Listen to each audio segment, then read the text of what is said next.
how to edit a threads post. Hey everyone, welcome back to the channel. If you are new here, don't forget to hit the subscribe button and turn on the notification bell to not miss any updates. In this video, I'll show you how to edit a post on Instagram threads so you can fix mistakes or update your content easily. So let's dive right in.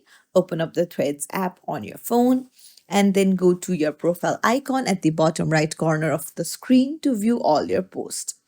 Now just scroll to your post, find the one that you want to edit, and then tap on the three dots beside it. And then you can see the edit option. Just tap on it.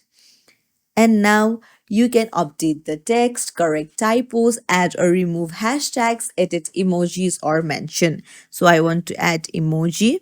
So just put in there. I can add anything that I want to and then hit done. So now your post will show the updated version to everyone. It's as simple as that to edit your threads post. If you found this tutorial helpful, don't forget to hit the thumbs up and subscribe for more tips and tricks. Thank you for watching.